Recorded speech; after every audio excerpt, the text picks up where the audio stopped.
Voilà, on va dire les Chaim. Que Dieu bénisse le peuple juif et que la joie de la Géoula, elle soit dans notre vie. Les Chaim et les Bracha. Voilà, on va faire un cours pas trop long pour...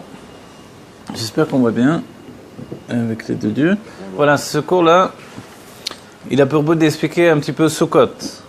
On a expliqué les fêtes les unes après les autres. On est dans Tishri. Tishri, c'est le mois des fêtes. Les fêtes de Tishri, finalement, on voit que c'est dans deux opposés. On commence par ce qui s'appelle les jours redoutables, et puis on bascule vers les jours de joie. Et le fait que l'on dise que Vesamarta vechagecha, et tu seras heureux dans ta fête, c'est spécifiquement à Tishri en fait, c'est-à-dire à Sukkot. Les fêtes de Sukkot sont les fêtes de la joie. Et on dit qu'est-ce qui procure une tellement grande joie aux fêtes de Sukkot? C'est ce qui s'appelle la fête de la libation de l'eau. En français, Simcha Bet HaShoeva. Bet HaShoeva, de la maison d'où on tirait l'eau. Cette maison, c'est dans le Gichon, à Yerushalayim, on peut aujourd'hui y accéder. Certains pratiquent, retrouvent la pratique de puiser de l'eau. Évidemment, l'idée était que cette eau était versée sur le Bet HaMikdash, dans un coin particulier. Quel endroit du Bet HaMikdash? Le Mizbeah. Dans le Mizbeah, il y a deux trous sur le haut du Mizbeah. Un trou pour le vin et un trou pour l'eau. La différence, c'est que l'eau, elle coule vite et le vin, il coule moins vite. Et le vin, lui, il coagule ensuite. Voilà. Cette différence, elle est essentielle parce que le vin est plein et l'eau, elle est vide a priori. Elle n'a pas de matière. Le fait qu'elle n'a pas de matière, elle est appelée pshuta, elle est simple. Et en fait, on se rend bien compte que s'il y a de la joie dans cette action-là, c'est notre joie, c'est la joie qu'on met qui se reflète dans l'eau. C'est-à-dire qu'en réalité, depuis le début, on a bien compris, c'est les cours qu'on a fait les derniers temps, que c'est notre joie qui se reflète dans la simplicité de la royauté divine, qui, elle, va reproduire, répercuter, refléter la joie qui est en nous. Et cette joie, elle vit dans notre vie au quotidien ensuite. Et quand on arrive à Sukkot, évidemment, la fête des cabanes, on se demande d'abord, première chose, Sukkot, historiquement, pourquoi on fait Sukkot? Alors il est dit parce que, a priori, dans le premier sens, on a résidé dans des cabanes quand on est sorti d'Égypte, dans le désert. Alors on prend son chumash, on cherche, on dit, mais on n'a jamais été dans des cabanes. Ah, effectivement, il y a bien un endroit qui s'appelle Sukkot. Mais c'est un endroit, ce n'est pas en relation avec le fait qu'on ait résidé dans des cabanes. Et pourtant, c'est ce qui est dit. Qui Oshafti et Bnei Israël, parce que j'ai fait résider les enfants d'Israël dans des Sukkot a priori. Alors on entend qu'est-ce que ça veut dire. Et les sages nous expliquent qu'il s'agit des Anané Akavod. C'est-à-dire que toutes les nuées qui étaient autour de nous par le sroud de Aaron et ensuite par le sroud de Moshe, ce sont les Sukkot. Les Sukkot, donc ce sont toutes ces nuées qui nous entouraient, qui tuaient les animaux sauvages, qui empêchaient les flèches des ennemis de nous atteindre, qui repoussaient, qui égalisaient le terrain également. Oui, et ça égalisait le terrain quand il y avait des montagnes, tout devenait plat quand on passait. Ça nous permettait également d'avoir tout le temps des vêtements propres, c'était aussi entre guillemets un pressing. Et les vêtements grandissaient avec nous. Et j'ai entendu il n'y a pas longtemps également le fait que on pouvait voir également si un animal était caché ou non par le biais des Sukkot en question, c'est-à-dire des Anané Kavod. Je ne sais plus comment dire en français, c'est des brumes de gloire, quoi. Et ça, c'était par le sroud de Aaron. Aaron, dont la démarche, c'est la démarche de Havat Israël. Alors, Sukkot, c'est deuxième période de Tishri, qui est le commencement de Tishri en même temps. C'est justement l'autre penchant du règne de Dieu sur les hommes, sur les Juifs. Première constatation, à Yom Kippour, Dieu s'est assis sur, on va dire, le trône, mais un trône qui a fait de lui un Dieu qui aime le peuple juif et qui l'inscrit dans son humanité, entre guillemets, dans sa famille personnelle et dans sa définition de roi absolu. Et en même temps, le roi absolu, c'est celui qui règne sur nous de manière impitoyable également, qui décide qui va mourir dans le feu, dans l'eau, etc. Donc on en vient à se dire, bon Dieu, tu fais ce que tu veux, c'est toi le maître du monde. C'est une constatation qui est essentielle à Kippour. Et on va dire, mais comment ça se fait qu'on a basculé ensuite à Sukkot dans la même de cette situation, la situation d'une joie infinie par les Sukkot. Alors c'est par le fait que les Sukkot, on les fait justement dans l'époque de l'année où on préférait rester à la maison, rentrer à la maison. C'est maintenant qu'il va commencer à faire frais, c'est maintenant qu'il va commencer à pleuvoir, c'est maintenant qu'il y a des tempêtes, etc. Et nous, comme si on n'avait pas été au courant de quel moment de l'année il s'agit, au lieu de se retrouver en plein été sur la terrasse ou dans le jardin, on sort maintenant au commencement de... c'est l'automne. Alors on sort à l'extérieur, on se prépare à recevoir l'hiver qui va venir. On peut dire qu'en Israël, le passage de l'été à l'hiver, il est assez brusque. Donc en fait, on dit, mais attends, réfléchis, c'est pas le moment de sortir. Et les sages nous préviennent que c'est la kavana de Dieu, l'intention de Dieu. Et puis on nous dit que si la soukha doit être vraiment kshera comme il faut, on ne peut pas vraiment attacher le sra. Plus on l'attache, et moins il est caché. Alors il y a un problème. Moi je pensais que je pouvais l'attacher comme je veux, tous les côtés tranquilles. Et... voilà, ils vont venir les tempêtes, je fais ce que je veux. Mais non, plus il est attaché, moins il est les madrines. Alors on comprend bien que, voilà, non. Je veux que ce soit les madrines, j'attache pas du tout. J'attache pas du tout, c'est là où ça devient très fragile. En définitive, Dieu veut que je vive un moment de fragilité, en contact également avec la nature. Parce que dans tous les moments de l'année, finalement, est-ce qu'on est vraiment en contact avec la nature? Ça dépend du métier qu'on fait, de l'endroit où on habite et de la vie que l'on a. À Sukkot, tout le monde se met, tous les juifs se mettent en contact avec la nature. Il y a le loulav, il y a les trog, il y a les hadassim, il y a les haravot, tout ça, tout ce bouquet garni, qu'on ne met pas dans la cocotte, mais qu'on va prendre avec nous, et qui va donner une bonne odeur, qui représente le tzibour, d'après les sikhot du Rabbi, tout le peuple juif, tzadik, benoni, racha, les trois niveaux du peuple juif. En fait, ça nous, en premier lieu, ça nous rapproche du monde végétal. Et on verra que dans le sens même de secouer le loulav, de le diriger dans toutes les directions, en fait, il s'agit de diminuer et d'effacer même les vents négatifs qui risquent de détruire nos récoltes. Et si les récoltes sont détruites, alors il y a plus de nourriture non plus. Donc en fait, on est en train de bénir et d'arrêter tous les vents négatifs, tous les vents furieux. Évidemment, matériel dans le côté simple des choses, le vrai vent, et spirituel également. Donc c'est une action qui est vraiment une action, entre guillemets, concrète, puisqu'elle agit sur le monde directement. De la même manière, on pourrait dire que quelqu'un avec une baguette de bois peut trouver une source cachée sous la terre. Un sourcier, c'est pas un sorcier, c'est un sourcier, on dit. Alors, cette faculté-là, on voit que par le fait d'agiter son loulav, on arrête tous les mauvais vents. Ensuite, évidemment, on est dans la soukha. Et dans la soukha, on verra que l'essentiel de la soukha, c'est le srar, c'est-à-dire le feuillage qui est sur le toit. Et que tout ce qu'il y a autour, finalement, ce n'est que pour installer ce feuillage qui est l'essentiel de la soukha. On a précisé dans les derniers cours qu'une fois qu'on a construit la royauté de Rosh Hashanah, le premier jour, on est rentré dans 10 mesures, 10 jours, qui installent les 10 sphérotes dans leur dévoilement jusqu'à arriver au niveau le plus profond du Keter, jusqu'à pénétrer dans l'intimité profonde de Dieu. Atzmut ou Maout chez la Kadosh Baruch Hu. Et quand on est dans l'essence de Dieu, à ce moment-là, on a dit que Dieu ferme les portes, c'est le moment de la Neila.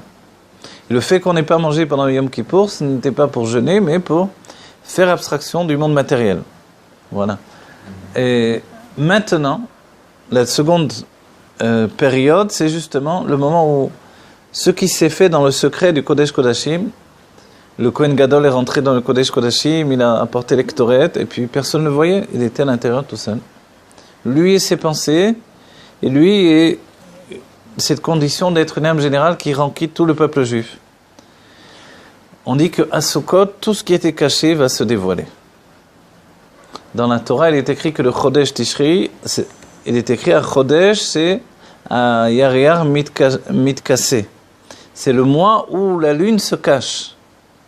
À partir de ce moment où on a, c'est-à-dire à partir du Yud, et plus précisément à partir du 15 réellement, parce que c'est le dévoilement, alors tout se dévoile. Et se dévoile la plénitude de la lune, et se dévoile la beauté du peuple juif et la joie du peuple juif. Et c'est la période de Simcha Betashveva, et on dit que plus on est joyeux à ce moment-là, et plus on remplit des seaux de joie pour toute l'année. Chaim Lemacha, enfin les Chaim concrètement. Donc en fait, qu'est-ce que c'est ce srar, ce feuillage que l'on met sur la souka? Le srar, il est une définition physique des anané kavod, j'ai dit anané kavod, c'est vrai, parce que c'est tout le sujet de la souka, mais également du anan, de la ktoret, de la fumée, de la ktoret du Kohen Gadol dans le Kodesh Kodashim. C'est quoi la définition de srar? Le srar, ça veut dire feuillage en fait. Le srar, c'est le feuillage, ça veut dire ce qui est touffu en réalité. Ce qui est touffu, donc c'est ce qui est là-haut. L'essentiel, on dit qu'on doit mettre vraiment le maximum que l'on peut, le rimim, couper des branches d'arbres, mettez beaucoup, et finalement, il prenait un balai et il faisait des trous comme ça, parce qu'on doit voir les étoiles. Si on ne voit pas les étoiles, alors c'est pas comme il faut. Donc pour que ça soit vraiment caché, il faut qu'il y ait le maximum.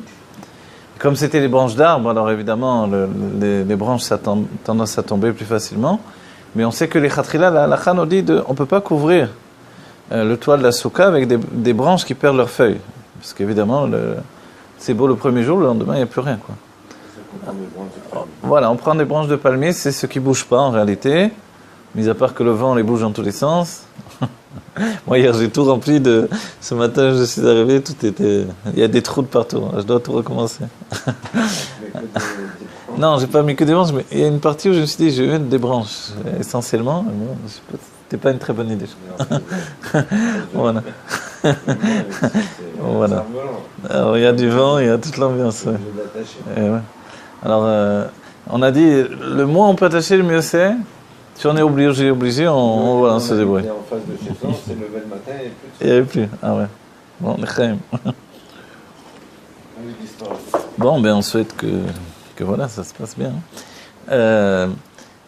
Qu'est-ce qu'on va rapporter? Alors, le srar représente l'actorette du Beth Amikdash, en fait, qui est donc une fumée. Cette fumée devient le srar. C'est-à-dire, ce qui était caché devient dévoilé. C'est tout l'état d'esprit. Donc, en fait, la joie cachée du Kohen Gadol, cette joie intime de proximité avec Dieu, qui n'est pas plus grand finalement comme proximité, cette joie-là, elle se dévoile pour chacun d'entre nous.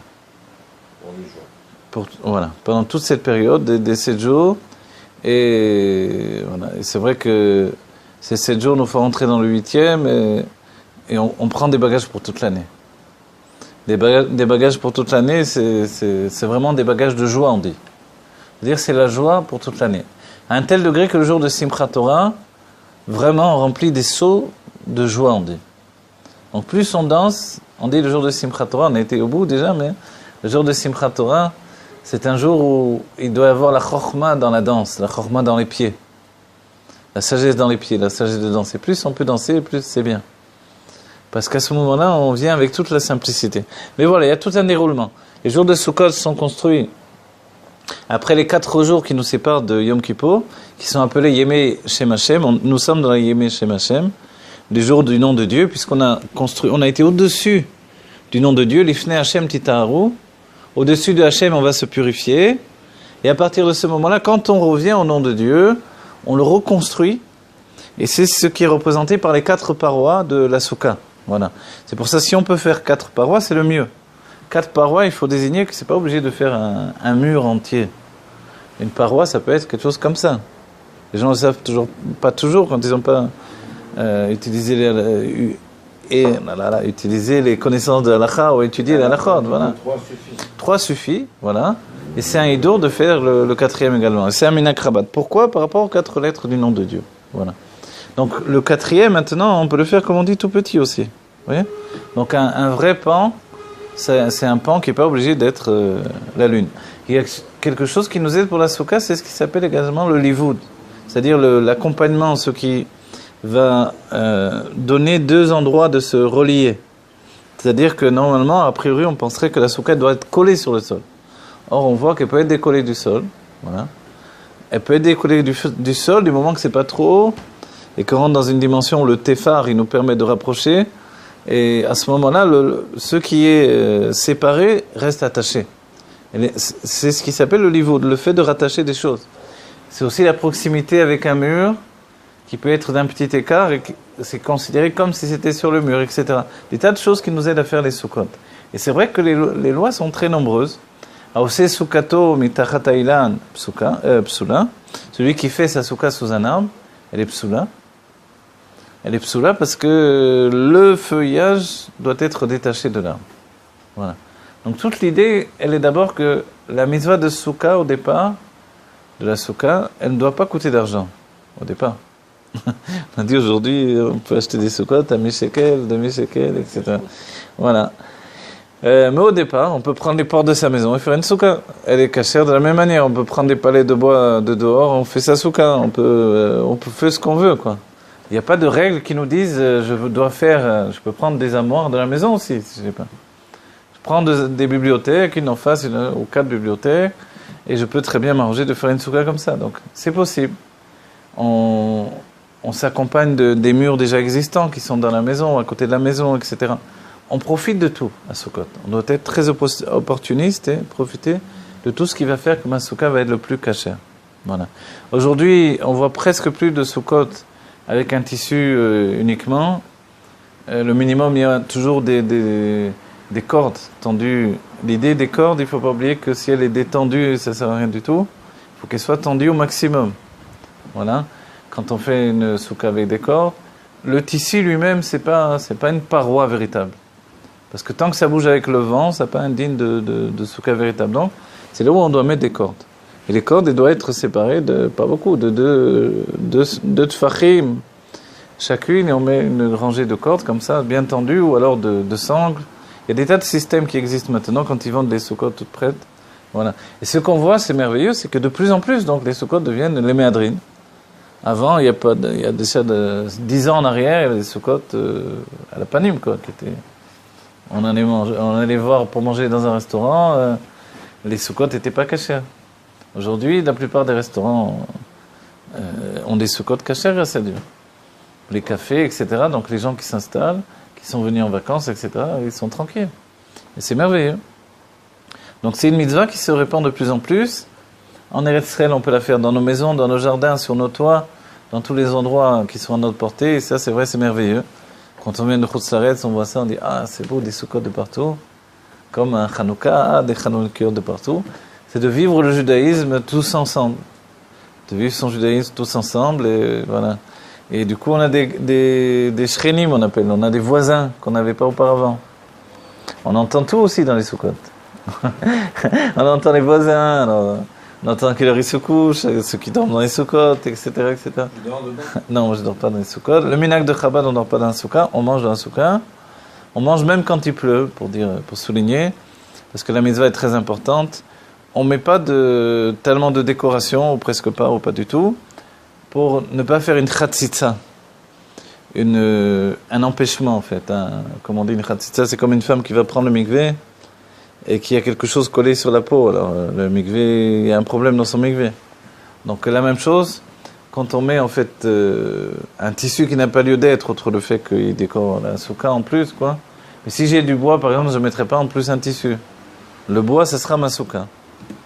Si j'ai un mur, alors c'est pas grave que le mur est à nu. Des fruits, Alors voilà, le problème des fruits, en vérité, c'est toujours un problème.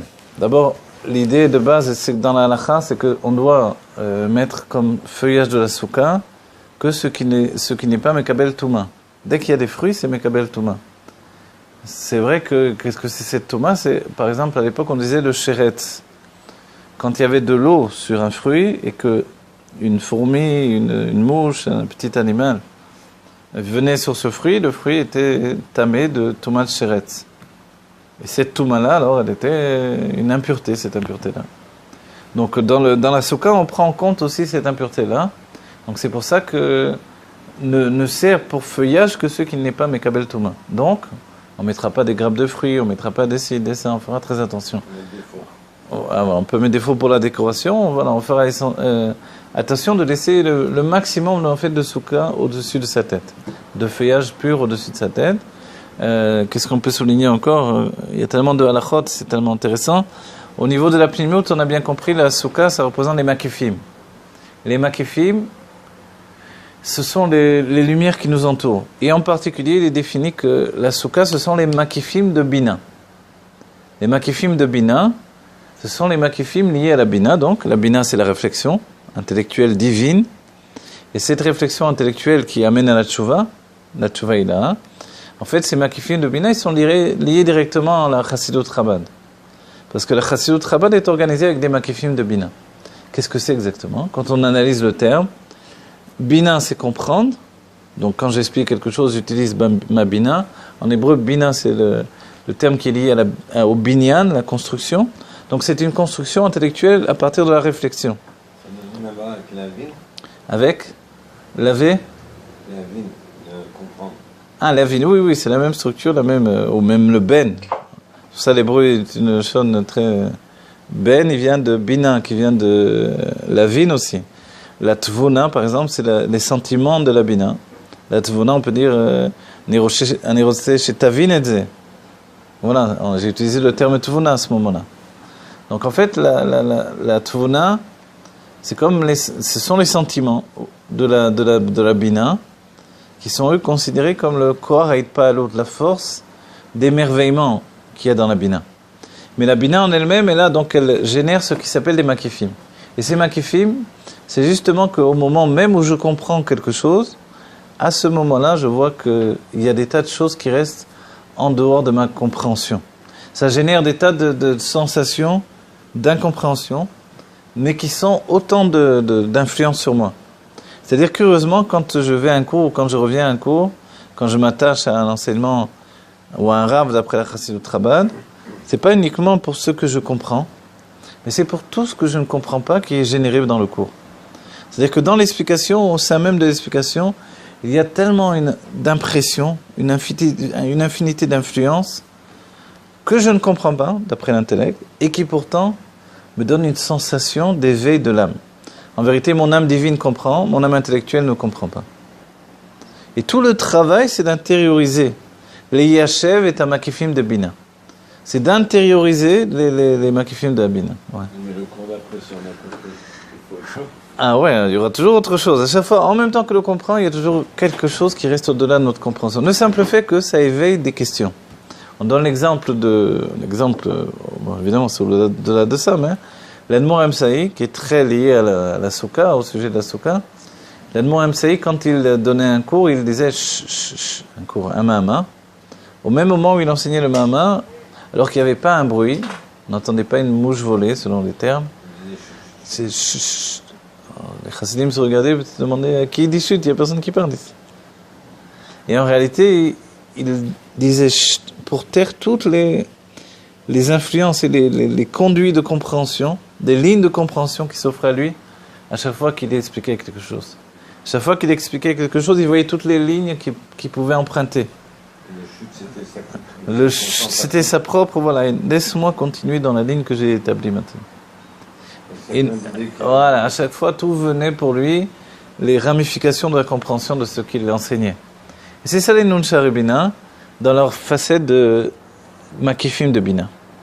Les Nunchar Bina, c'est l'influence de la Bina vers les sentiments, donc ça se donne à comprendre, mais ça génère également des makifim. Donc des choses que l'on ne comprend pas, mais qui influencent sur nous. Comme le fait de rentrer dans un endroit, de se sentir bien, de se sentir pas bien. L'endroit est lié à la Bina, c'est une maison, la maison là. C'est la femme, et la femme c'est la bina. Il y a cette influence de la femme dans la maison qui fait que je ressens effectivement quelque chose. Et dans la soukha, c'est tellement puissant que les rébim ne peuvent pas dormir dans la soukha à cause de ça. C'est la raison pour laquelle les rébim ne dorment pas. Alors que des grands tzadikim dormaient, des grands mekoubalim, les rébim ne dormaient pas. Et le rabbi nous fait toute une sikha pour nous expliquer finalement pourquoi on ne dort pas dans la soukha. Et il nous dit qu'on voit que du temps des Tanaïm, quand il y avait encore le Beth Amikdash, donc la première période des Tanaïm, ils ne dormaient pas. Pendant tout Simcha Bet HaShoeva, ils somnolaient simplement un petit peu, parce qu'on ne doit pas passer 3 jours sans dormir du tout, parce que l'esprit peut devenir fou de ce que l'on dit. Et en fait, ils somnolaient un petit peu la tête l'un sur l'autre pendant Simcha Bet HaShoeva. Et le rabbi nous dit... Et par contre, ils étaient très makpidim de manger et de boire dans la soukha. Mais pour ce qui était de dormir, ils ne dormaient pas pendant tout Simcha Bet HaShoeva. Le rabbi précise, si c'était une mitzvah, ils auraient dormi pour accomplir la mitzvah. Et le rabbi retrouve la base même de l'idée en nous disant lorsque Yaakov est sorti sur le chemin, il s'est endormi. Après être resté 7 ans dans les tentes de Shem, 7 ans dans les tentes de Héver, donc 14 ans, il est sorti sur le chemin, il s'est endormi. Il devait être bien fatigué de l'étude. On dit qu'il a presque pas dormi pendant toutes ces années. Donc il n'a jamais complété ses nuits, il a toujours un petit peu somnolé, c'est tout. Et quand il est sorti, il s'est endormi. Et quand il s'est endormi, il a eu toute la vision du Beth Amikdash, de tout le Kivut, c'est-à-dire tous les endroits saints qui se sont repliés dans un même endroit. Une notion d'espace-temps, en fait, qui a tout réuni en un seul instant, dans le moment de la Nefesh, de l'âme de Yaakov, qui représente l'âme du peuple juif. C'était une démonstration que tous les lieux sont tenus dans la Nefesh. Et finalement, qu'est-ce qui s'est passé? Lorsqu'il s'est réveillé, il a dit « Kama nora amakom hazeh ». C'est écrit dans le texte. Ce que rajoute le Rashi, c'est que « Imani aiti yodea, lo iti yoshen kan ». Si j'avais su que c'était tellement nora dans le sens tellement kadosh, tellement élevé, alors j'aurais jamais dormi là. Et de là, la même idée. Le Rabbi nous dit, on voit que quand un endroit est extrêmement kadosh, on ne dort pas. Et pourquoi? Le Rabbi nous dit, parce que quand on dort, c'est toujours 1/60 de la mort. Et ce 1/60 de la mort donne de l'impureté, qui fait que le matin, je dois faire netiyat yadayim. Donc je ne peux pas rentrer cette impureté dans la soukha, c'est ça l'idée. Pour ne pas rentrer l'impureté dans la soukha, alors je ne dors pas dans la soukha. Et l'allemand Amsaï était préposé, donc il s'occupait des jeunes de la yeshiva. Pour les gens qui dorment dans un Beth Midrash. Il y a des sages qui disaient, j'ai jamais dormi dans un Beth Midrash, comme Rabbi Eliezer Agadol, qui demandait à Dieu de lui accorder des choses dans sa vie, ou de le sauver, ou de l'exaucer. Et il disait, entre autres choses, parce que j'ai jamais dormi dans un Beth Midrash. Et on dit que la sainteté du Beth Amikdash, dans ce fait-là, elle est plus élevée même que la Beth Knesset. Beth Knesset, c'est là où on prie, Beth Midrash, c'est là où on étudie, en plus de prier.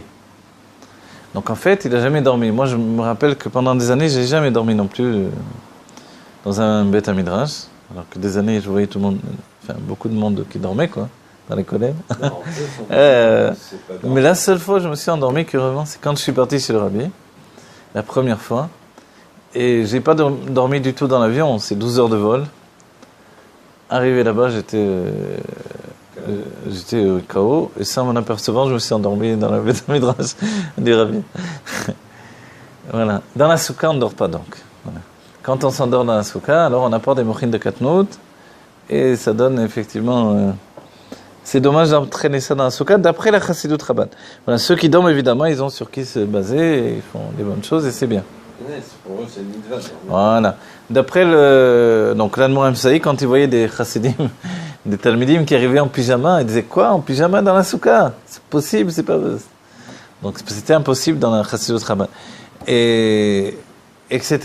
De nombreuses preuves finalement qui sont rapportées pourquoi on ne dort pas, mais en réalité les Rébim, en définitive, le Rabbi nous dit pourquoi les Rébim ne dorment pas? Parce qu'ils ressentent ces makifim de Bina. Et le Rabbi lui pose la question, il dit dans ce cas-là, pourquoi les chassidim ne dorment pas? Parce que les Rébim, c'est des tzadikim qui ressentent ces makifim, ils les voient. Mais nous, alors, pourquoi on ne dormirait pas dans ce cas-là? Le Rabbi nous dit, parce que dans la soukha, il y a une halakha, imanim mistaer anipato. C'est-à-dire si arrive un moment, voilà, je suis vraiment dérangé, dans le langage, je suis désolé, mais voilà, je ne suis pas tour. Pourquoi? Il pleut trop, je ne peux plus rester dans le soukha, je vais dans la maison manger. Voilà. Je dors là-bas, je suis en train de me geler, je vais dans la maison manger. D'autres, voilà, il y a des moustiques qui attaquent la soukha, je suis mal, etc. Quelles que soient les raisons. Voilà. Celui qui est... Donc, c'est regrettable, mais je suis obligé de partir de la soukha. Voilà. Effectivement, quand il y a une grande tempête, il n'y a plus de soukha, c'est envolé. Quand, voilà, ouais. Voilà, ouais. Mais chez le Rabbi, je me rappelle pendant Simcha Bet HaShoeva, tous ceux qui ont voyagé chez le Rabbi connaissent ça. On danse sous la pluie, mais la pluie à torrent, c'est pas la pluie de France ou d'Israël même. C'est en Amérique, tout est grand. Alors la pluie, on dirait qu'on prend des seaux d'eau sur la tête. On mange quand même dans la soukha, ouais. On mange quand même dans la soukha, sous la pluie, c'est assez spécial. Et c'est le minhag Chabad, comme ça le Rabbi Rayatz. Parce que la halakha dit que celui qui mange sous la soukha lorsqu'il pleut, alors il est appelé tipesh, quoi. Et le Rabbi Retz a dit que je préfère, tant pis, trappeler Tipesh, mais... C'est bien d'être Ouais. pêche pendant ce temps. Il va mettre un petit pêche et continuer à rester dans la souka. C'était l'état d'esprit du Rabbi Rayatz. Et on voit que concrètement, chez le Rabbi, tout le monde fait ça. Et voilà. En Israël, on essaie aussi de le faire plus ou moins. Évidemment, quand c'est trop grave, il ne faut pas être un fou furieux. Donc, on a dit à nouveau, celui qui est embêté, de toute façon, il rentrera chez lui. Les femmes n'ont pas l'obligation de dormir dans la souka, ni de manger dans la souka. Elles ont, par contre... De manger. Elles n'ont pas une obligation parce que c'est une mitzvah, c'est un zman grama. C'est une mitzvah qui est liée par le temps. Donc elles le font, elles rajoutent une mitzvah qui n'est pas obligatoire. Il y a une ma'ala, puisqu'on dit dans la Gemara qu'il y a deux niveaux d'élévation. Gadol a metzuvé veose, ve gadol misheno metzuvé veose. Et celui qui fait, qui a été ordonné, c'est grand. Celui qui fait, qui n'a pas été ordonné, c'est grand aussi. Les deux sont grands. Voilà. Voilà, donc la femme n'est pas obligée de faire le loulav. Quand elle le fait, elle rajoute une mitzvah. Elle n'est pas obligée de dormir, de manger dans un souka. Quand elle le fait, bon, alors nous on ne parle pas de dormir, mais de manger dans un souka, elle fait une mitzvah, évidemment. Maintenant, par exemple, j'avais lu où quelqu'un était parti, à l'époque où le rabbi était en France, à Paris. Le rabbi avait fait une petite souka sur sa terrasse. Et il n'y avait pas de place pour deux, les petites terrasses parisiennes. Hein. Et c'est la place enfin, il n'y avait pas de place pour trois, plus précisément. Donc il avait invité à manger, le rabbi l'avait invité à manger pour qu'il profite de la souka. Et la rabbinite mangeait dans la maison. Voilà.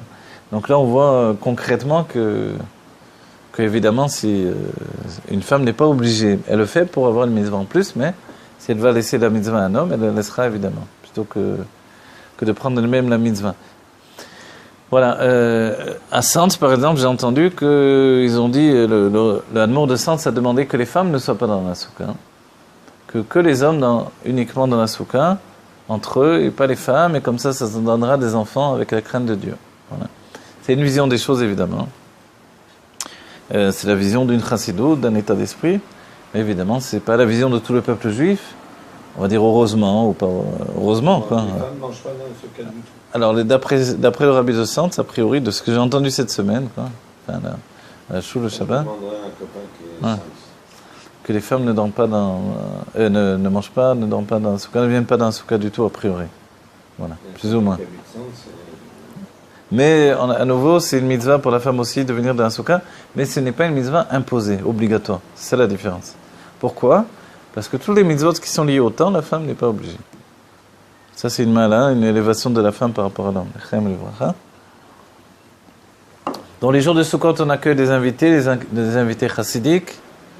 Ces invités chassidiques, ce sont les bergers d'Israël. Ça inclut les Avot, ça inclut également Yosef Hatzadik, voilà, Avraham, Yitzhak, Yaakov. D'après le Zohar, il y a aussi Moshe, Aaron, David ou Shlomo. Et en fait, ils sont 7 par rapport aux 7 sphirot, aux 7 jours de Sukkot. Il y a aussi des invités chassidiques. Les invités chassidiques, eux, ce sont les Admorim depuis le Baal Shem Tov, le Maggid de Mezrich, l'Admor Hazaken, l'Admor Emsaï, le Tzemar Tzedek, le Rabbi Moharash, le Rabbi Rashab. Et puis le Rabbi Rayatz, c'est lui qui a défini que ces invités chassidiques. Alors le Rabbi rajoute le Rabbi Rayatz, et puis nous on rajoute le Rabbi au moment de Simchat Torah. Simchat Torah, voilà. En France, il y a... Ouais. Le minag de une chaise. Ah, pour la chaise du Rabbi, ça veut dire, non? Non, pour le... Tu peux dire pourquoi? Pour le Mashiach. Ouais, la chaise du... Une petite chaise il accroche au mur. Chaise du Mashiach? Ah ouais, pour le Rabbi. Et là, c'est la chaise pour le Mashiach? Ah bon, ouais, tous les minagim sont beaux, hein, Kassel. Ouais, je sais qu'il y a des gens chez qui je vais, des fois, il y a une chaise. Ah ouais. Une chaise de Rabbi, personne Voilà, la ne chaise s'assoit. du Rabbi, personne ne s'assoit. Ouais. Voilà, c'est un minag Chabad aussi. Ça vient de l'idée que le Rabbi est toujours avec nous. C'est pas nouveau en vérité. Ça a l'air nouveau pour notre époque. C'est nouveau dans l'idée que de la chaise du Mashiach. Mais auparavant, la chaise du Rabbi, ça existait dans les maisons chassidiques.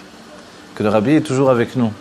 Par exemple, à Pessah, on dit qu'il y a le minag de prendre un plateau ou de ne pas prendre un plateau. L'explication, c'est que celui qui se trouve à la table de son maître ne prend pas un plateau. Le plateau, il représente la parole. C'est la malchoute, la royauté. Donc en fait, on ne prend pas la parole devant son maître. De la même manière, on ne prend pas de plateau devant son maître. Donc c'est la grande discussion chez Chabad, est-ce qu'on prend un plateau ou pas un plateau? Le rabbi lui-même avait ce problème par rapport au rabbi Rayatz. Et on a vu que chez le rabbi Rayatz, le rabbi qui faisait... Et même à la suite, puisque l'idée est que le rabbi se trouve toujours avec nous, c'est comme ça que les chassidim vivent. Alors en réalité, donc on dit, est-ce qu'on met un plateau ou non? Puisque le rabbi est là. Alors certains le mettent à la manière du rabbi. Comment le rabbi met un plateau? Le rabbi met un plateau qu'il recouvre, qu'il cache. Donc à la fois il y est et il n'y est pas. Parce que d'après la Kabbalah, il y a quand même un plateau qui représente la tribu de la Malchoute, etc. Donc on en a besoin. Donc la discussion, donc la chaise, c'est la même idée. Il y a eu toujours cette idée-là d'avoir une chaise pour le rabbi qui puisse venir, qui est là avec nous. Spirituellement ou matériellement, le rabbi peut arriver, et s'installer, etc. Voilà, donc la soukha, il y a toute cette, tout ce symbole de la soukha, c'est l'ardou du peuple juif. Ça rassemble tout le peuple juif. Ça rassemble tout le peuple juif. Cette ardoute-là dans toutes les sougim du peuple juif. Évidemment, on peut rentrer dans les détails. On a dit ce soir, on fait un cours plus rapide dans toutes les notions. Alors, ensuite, on va arriver à Hoshana Rabbah. Tous les jours, on va faire les Hoshanot. Les Hoshanot, finalement, sans se rendre compte, on a transformé les Slichot en Hoshanot. À la fois, les Hoshanot, c'est des sortes de Slichot. Donc, c'est aussi, au lieu de se lamenter, on implore. Voilà. On peut dire la chose comme ça. Les Slichot, c'est des lamentations d'un certain point de vue. Et les Hoshanot, c'est des supplications. C'est plus directement dirigé dans l'idée de recevoir. Dans les Slichot, je dis, pardon Dieu, j'ai fait ça, j'ai fait ça, j'ai fait ça, j'ai fait ça. Voilà, donc c'est, j'ai envie de me rendre agréable envers celui, voilà, j'ai fait du tort au roi, je dis, bon le roi, désolé, j'ai fait ça, je te demande pardon. Il est arrivé au Kippour, il a dit, bon ça va, j'ai tout effacé maintenant, tu vois voilà, il n'y a plus rien dans ton cahier, c'est vide. Mais par contre, si tu as fait du tort aux autres, alors réglez les affaires entre vous. Mais entre toi et moi, c'est fini, il n'y a plus rien. Ah, d'accord. Mais maintenant, est-ce que le roi, quand quelqu'un m'a fait du tort, je lui ai pardonné? Est-ce que je vais continuer à lui donner ce que je lui ai donné auparavant? Quelqu'un recevait du roi des terres, il recevait de l'argent, il recevait des bienfaits, il recevait un sourire. Le roi il m'a pardonné, d'accord, mais est-ce que je vais recevoir tout ça à nouveau? Ça, c'est l'idée qui est contenue dans les Hoshanot. Au-delà de ça, évidemment, ça s'inscrit dans toute l'idée même que l'on a dit de secouer les éléments du loulav dans tous les sens. Et c'est vrai que le loulav ressemble à une épée. C'est le cœur du palmier. Pour ceux qui ont déjà tiré un loulav d'un palmier, moi ça m'est arrivé de le faire. Quand j'étais en Shlichut en Corse, je me rappelle, en Shlichut en Corse, ça m'est arrivé Yom Kippour. C'est un palmier qui ne s'est pas ouvert encore. Non, c'est l'intérieur. Je ne sais pas si quand on dit on mange les cœurs de palmier, si c'est ça ou non, mais quoi qu'il en soit, c'est vraiment le cœur du palmier. C'est-à-dire, je me rappelle, curieusement, il y avait des palmiers qui avaient eu une maladie à ce moment-là, donc c'était assez facile de sortir le loulav. Donc on prend vraiment le cœur et on le tire, et effectivement, alors là, on en a un ou deux qui sortent comme ça. Et on a des loulavim très, fermés, les madrines. Donc j'en avais tiré plusieurs pour après faire des bouquets pour les juifs qui étaient en Corse comme ça. Donc c'était magnifique de faire ça. Et voilà, les Etrogim, si on continue l'idée de la Corse, on était parti dans un shlichut pour chercher des Etrogim pour les Corses, les Juifs de Corse. Et il faut savoir que la Corse était le plus grand distributeur de Etrog pendant le 19e siècle dans le monde ashkénaze. Au-dessus de l'Italie, c'est-à-dire qu'il y avait eu un moment une controverse, à savoir quels étaient les plus méoudarim, mais c'est la Corse qui avait les remportés. Et à la fin du XXe siècle, par contre, au début du XXe siècle, ça s'est arrêté. Mais aujourd'hui encore, il y a des endroits où il y a ce qu'on appelle le etrog, même, que les non-juifs disent etrog, parce que c'est le etrog qui vient le cédra qui est encore dans la base du etrog. Voilà, il y a des idées de le rétablir à nouveau, maintenant. Le etrog, ça fait oiseau.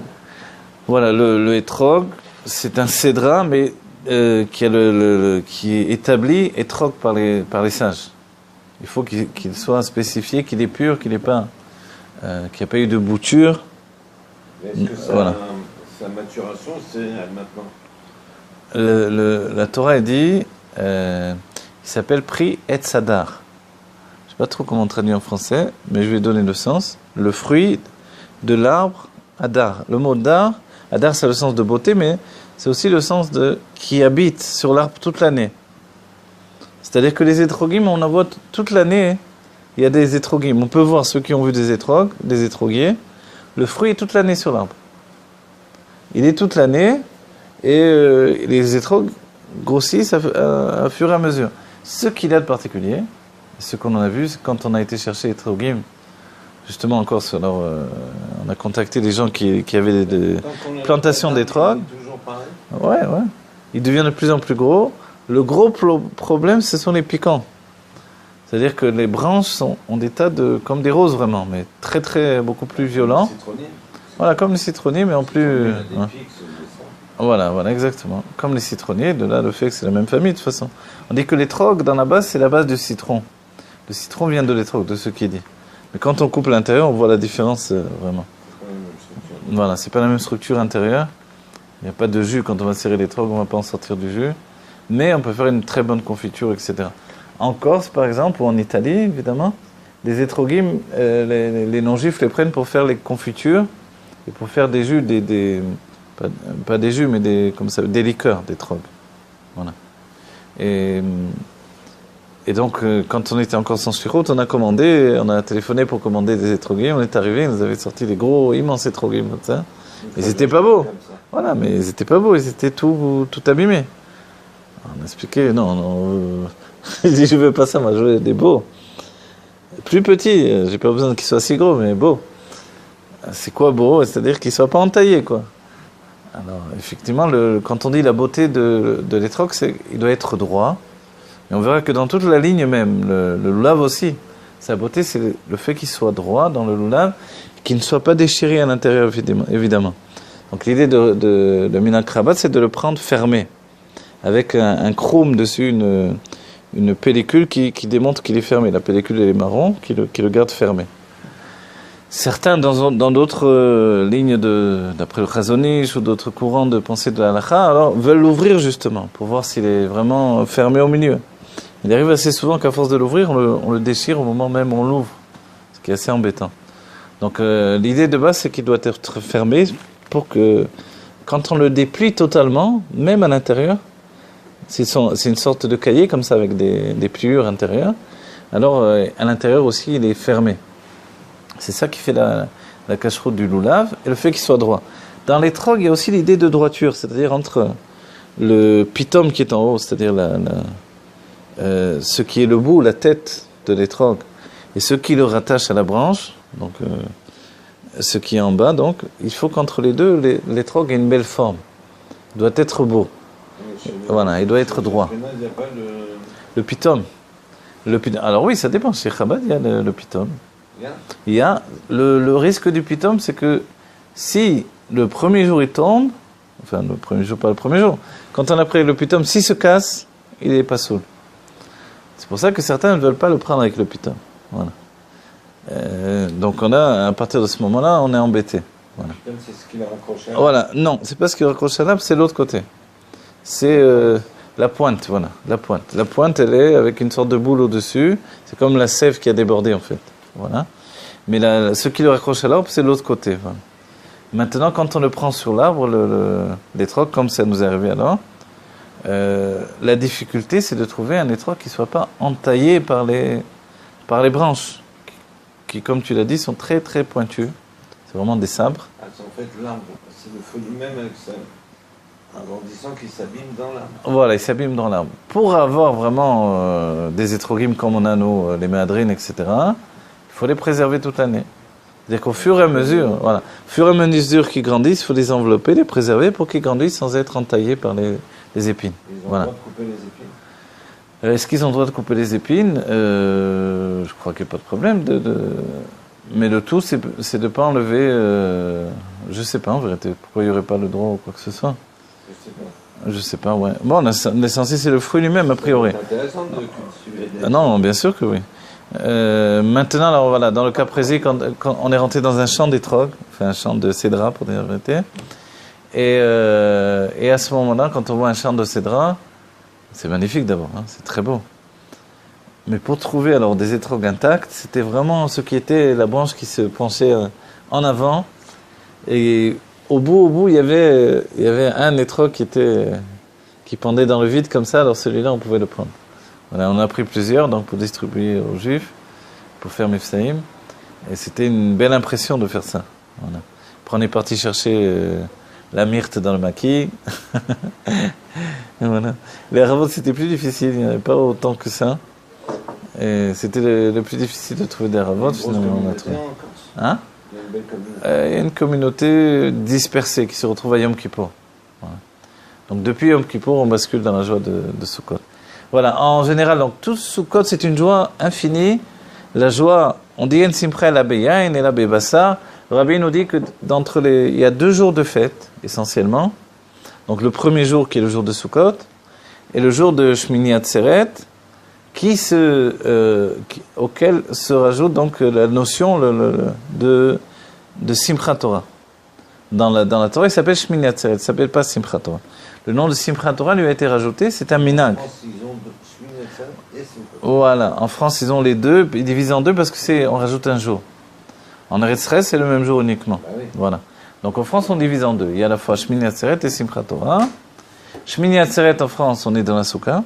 Simchat Torah, on sort de la Souka. En Eretz Israël, Shmini Atzeret, on est en dehors de la Souka parce que ce Shmini Atzeret, c'est déjà Simchat Torah. Voilà.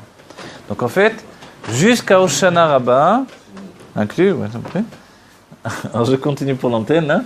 Voilà. Jusqu'à Hoshana Rabbah, on est dans la Souka.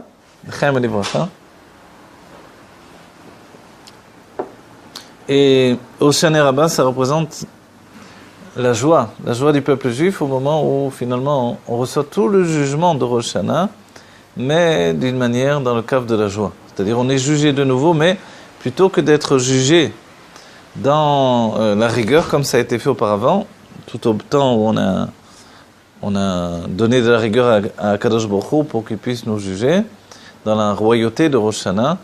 Alors à Rosh Hashanah Rabbah, la rigueur revient, mais sous un aspect extrêmement positif.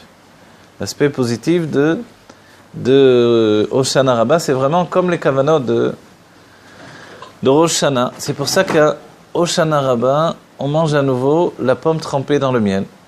On le fait, le minag quand on fait la veillée dans une Beta Knesset, le gabay de la Beta Knesset, ou le shamash.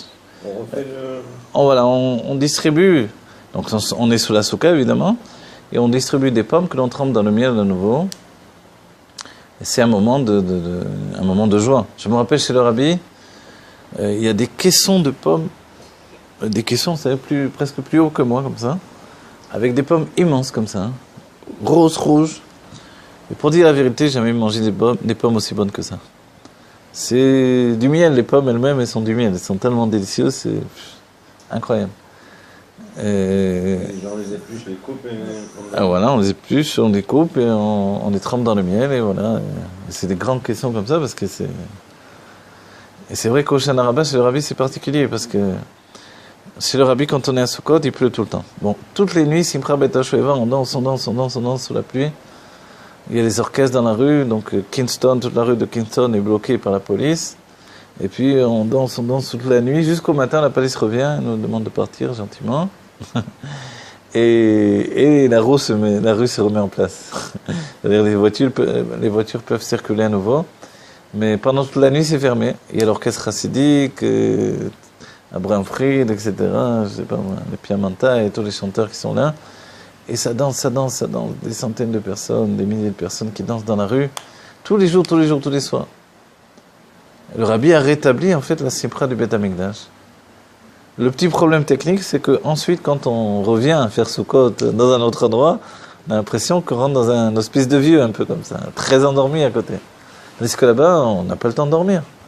On danse toute la nuit, le matin, on s'écroule finalement dans les basements où on a trouvé un endroit pour dormir. Et puis on se lève pour arriver au minyan de 10 heures, complètement épuisé, on n'a presque pas dormi, on a dormi 1 heure, 2 heures, 3 heures. et la tfila, etc., etc. Et de là, je me rappelle le dernier soir, donc ce dernier soir de danse, etc., avec l'orchestre, parce qu'après, évidemment, c'est la fête, il n'y a plus d'orchestre. Donc le dernier soir, c'est Hoshana Rabbah. Et en même temps que ça, il y a la veillée qui se passe à la Beth Knesset. Et pendant la veillée, c'est vrai qu'on va terminer tout le Sefer Dvarim, et après, on va lire les Télim, comme à l'habitude des veillées. Et au 770, il fait très, très, très froid. Très froid. Ou alors très chaud. Très froid parce que le Mesgan est à fond. Et très chaud parce qu'il y a trop de monde. Dans tous les endroits où il y a des milliers de personnes, évidemment, on étouffe. Voilà, On m'a dit qu'il y avait des mazganes. Voilà, on met des mazganes de tous les côtés. Voilà, exactement. Exactement. Quoi qu'il en soit, je me rappelle, une année, il faisait très très chaud. Finalement, on sortait dehors. Dehors, il pleuvait, on glaçait, on retournait dedans.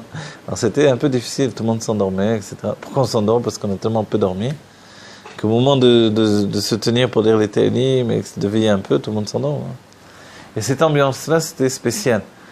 Voilà. Et le moment, en vérité, où on ressent que la prière est intense, entre tous les moments, évidemment, au 770, c'est le moment de Hoshana Rabbah lui-même. Quand effectivement, le jour de Hoshana Rabbah, alors que toute la semaine, on a fait la mitzvah du Lulav. Le mitzvah du Lulav, il est dit, c'est bien d'aller au mikvé avant de faire la mitzvah du Lulav le matin pour être pur, si possible. Celui qui ne peut pas y aller pour une raison ou une autre. Alors, Bediavad, la douche aussi, c'est bien. Le fait de faire la première chose, on fait donc la mitzvah, on dit la bracha sous la souka, et on fait donc les nanoïm, les premiers nanoïm, on secoue voilà, dans les 4 directions. Et puis, Non, en haut, en bas aussi. aussi en haut, en bas, voilà, les 4 directions, et puis le haut et le bas compris. Voilà. Donc évidemment dans toutes les directions réellement. C'est le même sens qu'on fait quand on tourne la tête pendant le Kriyat Shema. Quand on dit le Echad, à la fin du Echad, on tourne la tête aussi dans les 4 directions du monde. Voilà. C'est-à-dire que Dieu, il est vraiment dans les Arba Amot du monde, dans les 4 directions du monde également. Voilà. Et ça, c'est l'Ardou d'Hachem de partout. Et on le réalise également au moment de voilà, de faire également de secouer le lulav. Un office avec tous les loulavim, les tamis et tout, c'est beau. Magnifique. C'est magnifique, hein. Quand tout le monde est là, bien sûr que oui. Toute une communauté. Avec le lulav, etc. Chez le rabbi, le matin, tout le monde passe devant le rabbi, secouer le lulav du rabbi avant d'aller à la prière. Un petit, ouais, un peu. Ça dépend, il y a des années, il avait un grand. Le hétrog du rabbi était souvent très gros, ouais. Il était toujours pas très grand. Pas très grand par rapport à ce qu'on prend. Les photos, on voit, il n'est pas très grand. Non, ça dépend, mais ouais. Le hétrog, en tout cas, des fois très très gros. À la manière des hétrogs c'est les hétrogs de Calabre, évidemment. Il y a des vérificateurs. Ouais, des vérificateurs, ouais. De tous les côtés. La La loupe, les trucs. De manière générale, la beauté du hétrog, l'essentiel, c'est comme un homme avec le cartel. Donc le hétrog, il faut que dans la partie supérieure, il soit les méadrines. C'est-à-dire, moins il a de coupures dans la partie supérieure, et plus il est les méadrines, plus il est cachère, en d'autres termes. Et s'il a des coupures ou quoi que ce soit dans la partie inférieure, alors c'est moins grave. Voilà. Si c'est une feuille qui est collée, c'est moins grave qu'une coupure également, évidemment. Donc c'est tout ce qui va faire le prix du hétrog. Sa beauté, son aspect extérieur. Quand il vient de Calabre ou d'Italie, en général, l'idée qu'il vienne de Calabre, c'est une tradition, d'après l'Admorazaken, c'est une tradition qui remonte à Moshe Rabbeinu. On a dit où ils avaient des étrogues dans le désert pour faire le lulav dans le désert. On dit que l'Admorazaken nous dit que Moshe envoyait sur les Hanan et Kavod des Juifs qui partaient en Italie, en Calabre, pour amener des étrogues. Et on a vu que le rabbi, pendant la guerre, il a risqué sa vie, c'est le rabbi, pour traverser la frontière, pour aller chercher un étrog de Calabre. Et toute la discussion... il partait sur des anonymes, sur des nuages, donc ça allait assez vite certainement. C'était pas de manière humaine en vérité, c'était miraculeux. C'est pour ça quand il y a eu les miraglim, on s'étonne de tout ce qui s'est passé, mais il faut se dire que tout était miraculeux. Donc même l'idée d'aller chercher un étrog en Italie, c'est aussi miraculeux évidemment. Non, je comprends, Voilà. parce que le temps... Ouais. Donc évidemment tout ça c'est... mais l'idée de l'Almorazaken, c'est de nous dire que l'étrog vient depuis toujours. Et le Rabbi dit pourquoi l'étrog doit venir d'Italie, de cet endroit-là. Parce que c'est une terre de beauté particulière. Malgré qu'on dit que la terre d'Israël est plus belle que tous les autres endroits, donc on aurait pu penser qu'ils aient été chercher en Eretz Israël un étrog. On voit qu'ils sont partis là-bas. C'est une beauté particulière. L'Italie est un endroit de beauté, c'est un beau pays, l'Italie, pour ceux qui connaissent. Mais la Sicile aussi est belle. Et la Calabre, c'est entre la Sicile et l'Italie. Donc on arrive vraiment... Voilà, la Calabre, c'est un endroit donc d'une grande beauté. La Sicile, c'est très beau aussi. Ouais, l'Italie, c'est magnifique. Mais pas comme Eretz Israël en réalité. Mais quoi qu'il en soit, aujourd'hui, on a des étrogues de Calabre qui ont été plantés à Kfar Chabad avec la bénédiction du Rabbi. Donc, si on n'a pas les moyens d'avoir un étrogue de Calabre véritablement, puisque ça coûte très cher quand même, alors on prend, voilà, les rames de Calabre qui les vendent. Ils viennent de Milan en général, ils sont passés par le Rav Garlic de Milan la plupart du temps. On reconnaît à l'emballage du sopalin qui est mis autour de l'étrogue. Du sopalin, ouais. On reconnaît que ça vient de Milan. Et ils sont vendus très cher évidemment. Il s'est vendu en dollars, c'est-à-dire, ça dépend. Il y a des étrogues qui peuvent monter très, très haut, quoi. On peut arriver à des $1000 ou plus des fois. Ouais. Donc, quand on a $400, on est déjà content, ou $200, bon, quoi qu'il en soit, un étrogue peut monter cher, quoi. Ça a toujours été comme ça, disons. L'étrogue, le nec plus ultra, il vaut très cher a priori. Donc, un étrogue, c'est quelque chose de particulier, et il représente le tzaddik. Le lulav aussi a une définition de tzaddik. Les hadassim sont dans une définition de balei tshuva. Le minak rabba, c'est de rajouter le plus qu'on peut. Le rabbi a énormément de hadassim. Et les troglim, on peut les acheter à un goy, aucun problème. Ah non, non, il y a un problème. Il y a un problème parce qu'il faut une tradition. Voilà, il faut une tradition. Il faut une tradition, que les trocs soient de tradition juive dans l'idée qu'il n'y a pas eu des implants. Il n'y a pas eu de bouture. Une bouture, c'est est-ce qu'on a associé un autre fruit au cédra, ou alors est-ce que l'arbre a été replanté, etc. Comment ça se passe? Voilà, c'est pas évident. Donc il faut vraiment certifier que c'est vraiment un étrogue de tradition. C'est pour ça quand on cherche, voilà, on a parlé de la Corse, il fallait vraiment qu'il y ait une tradition. Maintenant, il y a deux choses. Il y a le premier jour, c'est Midoraita, donc d'après la Torah, et ensuite c'est Midrabanan. Bediavad, pendant les Chol HaMoed, on peut faire avec Midrabanan Mosé, quoi. C'est-à-dire que si quelqu'un a cassé son étrogue le premier jour, c'est une catastrophe. Mais si c'est pendant le Chol HaMoed, c'est moins grave dans l'idée que maintenant il peut faire avec même un étrogue moins cher, etc. Il peut en acheter un autre, et même s'il est de moins de qualité. Cette tradition, c'est que les Juifs qui ont fait ça. Calabre, c'est des non-juifs qui tiennent les choses, mais surveillés par des juifs, disons. Donc comme il y a une tradition, surveillée par des rabbanim, donc ça fait office de loi. C'est-à-dire, l'étrogue doit avoir une massorette, comme on dit en hébreu. C'est sa tradition. Donc une massorette, c'est qu'on sait que cet étrogue-là, on peut compter que dans l'histoire du judaïsme, on a pris des étrogues de cet endroit-là. En Corse, donc il y avait une histoire, en Calabre, il y a une histoire, je ne sais pas trop, au Maroc, dans des endroits où il y a une histoire des étrogues, où on sait que... On est beaucoup du Maroc. Ben oui, ils sont censés être très beaux, les étrogues du Maroc. Très gros, très beaux, très jaunes aussi. Dans l'étrogue de Calabre, on retrouve une particularité, c'est qu'il a une sorte de ceinture. Il est bosselé. Il a des bosses et il a comme des nervures comme ça. On voit vraiment que c'est pas un citron dans ce côté-là, parce que le citron n'est pas construit comme ça. Le citron est lisse, et là il est vraiment bosselé, quoi. Il a des creux, et voilà. Et il arrive même qu'il a donc une sorte de ceinture intérieure comme ça, un gartel, quoi. C'est-à-dire qu'il a la taille fine, et puis et on aime qu'il soit, c'est dit dans la Yom Yom, qu'il soit jaune. Qu'il soit jaune comme de la cire. Si on a comme ça, c'est très bien.